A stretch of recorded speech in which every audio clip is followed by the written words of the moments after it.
Eu sou o Amílcar Correia e este é o P24. Humanos voltam à Lua 50 anos depois para a conquistar. Step off the land now. That's one small step for man, one giant leap for mankind. Um pequeno passo para o homem, um salto gigante para a humanidade. Com estas palavras, o astronauta Neil Armstrong assinalou o maior momento da história da exploração espacial. Mais de 50 anos depois, os seres humanos vão voltar à Lua. Os 4 astronautas da missão Artemis II partem esta quarta-feira às 23h24, hora de Lisboa, do Centro Espacial Kennedy, na Flórida, nos Estados Unidos. Pela primeira vez desde 1972, 4 astronautas vão voar fora da órbita terrestre, a caminho de uma circunnavegação à Lua, que é um ensaio para uma futura alunagem. Se a Artemis I, lançada em 2022, foi o teste ao veículo e à sua capacidade de ir à Lua e voltar, a Artemis II, esta missão, é o penúltimo ensaio antes de se tentar alunar outra vez, um ensaio já com humanos a bordo. Mas o regresso à Lua não é inocente. Há uma corrida entre os Estados Unidos e a China pela conquista da Lua. Jared Isaacman, um bilionário astronauta empossado como administrador da NASA no início deste ano, não deixa dúvidas. Vamos fazer tudo o que for preciso para voltar à Lua e não deixar que ninguém se apodere dela nunca mais. A alunagem, propriamente dita, está marcada para 2028. Por meio haverá uma missão de teste aos módulos de pouso lunar que estão a ser construídos pela SpaceX de Elon Musk e pela Blue Origin de Jeff Bezos, 2 bilionários a disputar a Lua antes que a China lá chegue primeiro. The space race between US billionaires is heating up. Both Elon Musk's SpaceX and Jeff Bezos' Blue Origin want to return humans to the moon ahead of a planned mission by China in 2030. De quem é a Lua, afinal? Alguém pode reivindicar a sua posse? O convidado deste episódio é Tiago Ramalho, jornalista da secção de Ciência do Público, explica este regresso hoje em público.pt, mas também nas páginas da edição impressa do jornal. Bem-vindos ao P24, o seu dia começa aqui. Tiago Ramalho, obrigado por teres vindo a este P24 para falarmos sobre a nova conquista da Lua. Passaram 50 anos desde a última vez que seres humanos foram à Lua. Tu explicas um pouco isso nos textos que hoje publicas online e que publicas na edição impressa, mas afinal qual é de facto a verdadeira razão deste hiato, deste intervalo? Sim, já desde 1972 que não vamos à Lua, por isso é que também este regresso criou tanto entusiasmo e é tão antecipado, e há vários motivos para explicar um bocadinho este hiato. Por um lado, os custos. A verdade é que ir à Lua tem custos enormes, e depois da primeira conquista, que foi pousar um humano no espaço, na altura foram 12 pessoas ao espaço, em certa medida deixou de haver essa missão, deixou de haver esse objetivo para atingir, e em simultâneo deixa de haver concorrência, porque com a queda da União Soviética, já antes com o desinvestimento da União Soviética no espaço, deixa de haver interesse nos Estados Unidos de ter o rival para competir no acesso ao espaço. Havia uma guerra fria também na conquista do espaço, sim. E de alguma forma essa competição, tu tens uma entrevista cuja leitura recomendo, onde o entrevistado fala da cooperação internacional versus competição internacional, e neste momento existem vários países que podem alunar e que podem instalar-se na Lua, portanto este regresso não é inocente. Não, e neste momento vários países conseguiram já alunar, além da Rússia e da antiga União Soviética, e além dos Estados Unidos, temos também a China, que é de facto neste momento o grande concorrente dos Estados Unidos no regresso à Lua, e sobretudo uma outra questão também muito importante neste momento, que é não só o voltar à Lua, mas o ficar na Lua e criar bases permanentes na Lua. Há aqui, nomeadamente, uma grande ambição de garantir recursos e chegar ao Polo Sul da Lua, que é uma região da Lua onde, em teoria, e pelo menos as análises que temos neste momento são de que é uma região com grande abundância de água. E a água é vital para teres uma zona habitável, minimamente sustentável, e em que possas construir para vários objetivos. Um deles será, porventura, depois fazer da Lua um trampolim para ir mais longe e ir a Marte, por exemplo, mas também podes colocar lá telescópios, podes ter até depois turismo. No início deste ano começaram a reservar-se vagas para um suposto hotel na Lua daqui a sabe-se lá quanto tempo. Já tem data de abertura? Não tem data de abertura, nem pode, porque na verdade depois envolve aqui outras questões, que é não há propriedade na Lua, isso aí está previsto pelos tratados, que se forem respeitados não há propriedade na Lua, nada pode ser dos Estados Unidos ou da China. No entanto, existe depois aquilo que são esferas de influência lunares, em que cada um querá ficar com o melhor espaço ou a melhor zona imobiliária na Lua. Aliás, tu citas um administrador da NASA que diz: vamos fazer tudo o que for preciso para voltar à Lua e não deixar que ninguém se apodere dela nunca mais, não é? É quase uma espécie de sentimento de posse e de luta total com a China, e vamos, como tu dizes, assistir a essa competição. O facto de poder alimentar uma ideia de turismo e de vida permanente, isto tanto dá para uma estação espacial internacional como para um hotel, como dirias, não é? A intervenção de Elon Musk e de Jeff Bezos neste processo com a NASA deve-se também um bocadinho a essa hipótese de negócio futuro?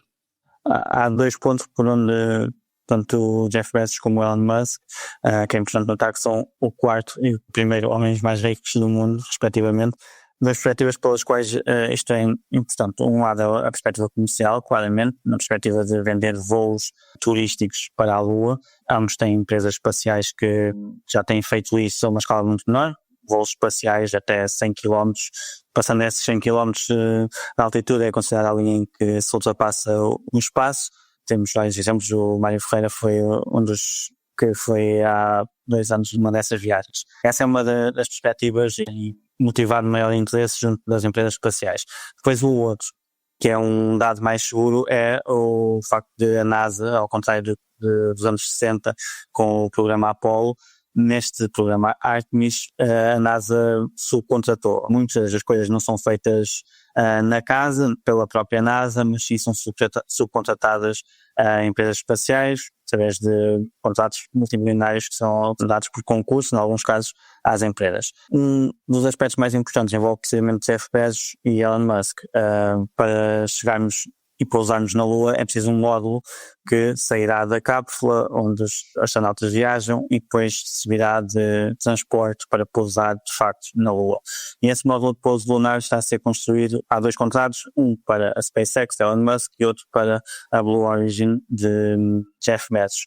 Ambos têm tido vários problemas para mostrar serviço, digamos assim, e neste momento há uma missão programada para o próximo ano, em que é suposto testar pelo menos um dos veículos, ou seja, já há 2 contratos para a própria NASA perceber se algum deles chega a tempo, digamos assim, e no próximo ano é suposto um deles estar disponível para ser testado. Ainda não há propriamente nenhum vislumbre de algum destes módulos estar a caminho de ficar pronto, mas o administrador da NASA tem feito esse esforço.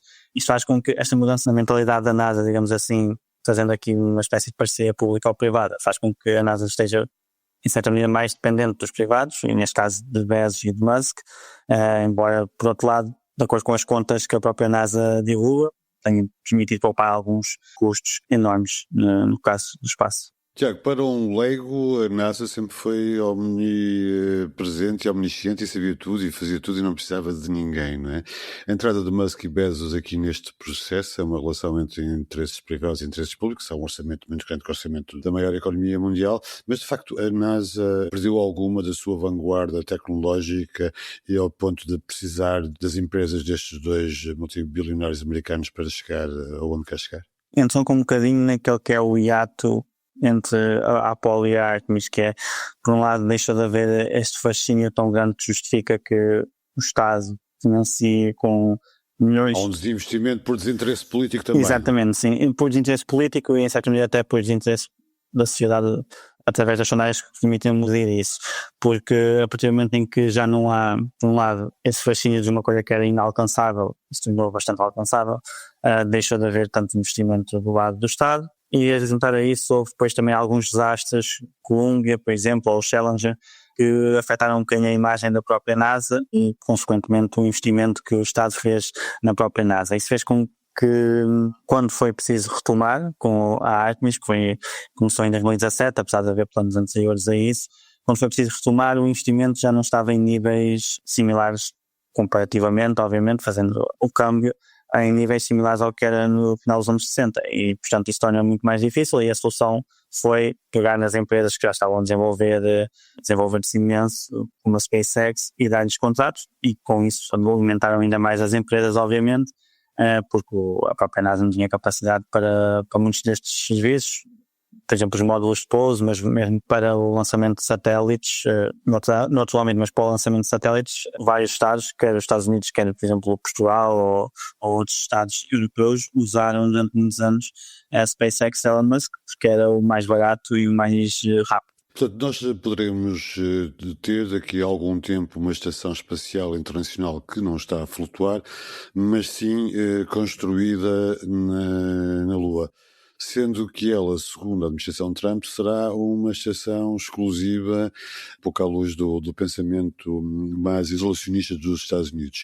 Portanto, vamos assistir aqui a alguma falta de cooperação internacional, o que levanta, por exemplo, um problema para a Europa, porque a Europa constrói e participa nestas missões e com uma importância que não é diretamente proporcional aos ganhos que obtém disso. Como é que a Europa fica no meio desta luta toda pela conquista da Lua? Neste momento está, digamos que numa encruzilhada, porque a Europa contribui imenso, como disseste, para estas missões da Artemis, imenso em termos proporcionais. Por exemplo, se olharmos para a cápsula onde os astronautas vão, um dos módulos mais importantes que tem a ver com o apoio à vida dos astronautas, oxigênio, etc., é desenhada pela Agência Espacial Europeia e por empresas europeias.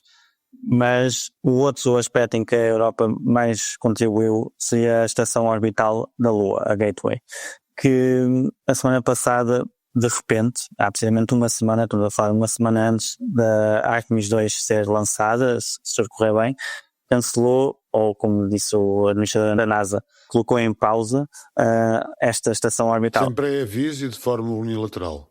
Sim. De forma unilateral. Aliás, esta terça-feira temos uma entrevista com o embaixador, digamos assim, da NASA na Europa, que define mesmo esta decisão como unilateral, apesar de indicar que futuramente pode ser retomado o processo da Gateway. Mas no processo temos um outro problema, que é empresas europeias, nomeadamente italianas, fizeram uma série de trabalhos e de equipamentos, construíram uma série de equipamentos que neste momento não se sabe para que é que são utilizados. Além desta parte que é mais burocrática, há depois a parte da confiança, que é uma quebra de confiança que de facto mina um pouco as relações entre os Estados Unidos e os restantes parceiros, e isso faz com que a própria criação da base permanente na Lua por parte dos Estados Unidos levanta algumas questões que reforçam um bocadinho esta dicotomia com a China, porque a China também quer construir uma base permanente na Lua, e parece tornar-se em certa medida uma competição entre dois polos. E antigamente, há umas décadas, os Estados Unidos sempre contaram com o Japão, a Europa, mesmo a própria Índia, são países com experiência na construção de instrumentos e equipamentos para a Lua, e neste momento por isso parece estar um bocadinho fora do plano, o que também hipoteca um bocadinho as chances de vermos, por exemplo, um astronauta europeu na Lua, ou de continuarmos a fazer exploração lunar nestes moldes. Podemos ter que desenvolver coisas próprias e isso vai demorar sempre mais tempo.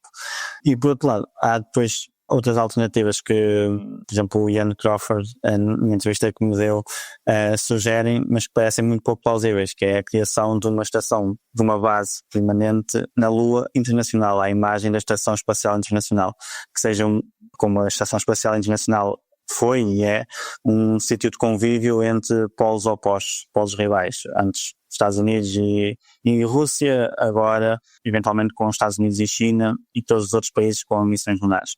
Essa é uma proposta que o Ian Crawford faz, mas que na verdade parece um pouco plausível, até pelo menos enquanto a administração de Trump estiver no poder, sobretudo pela antipatia, digamos assim, generalizada entre China e Estados Unidos. E a Lua junto que a Terra separa. Tiago Ramalho, obrigado por teres vindo ao P24.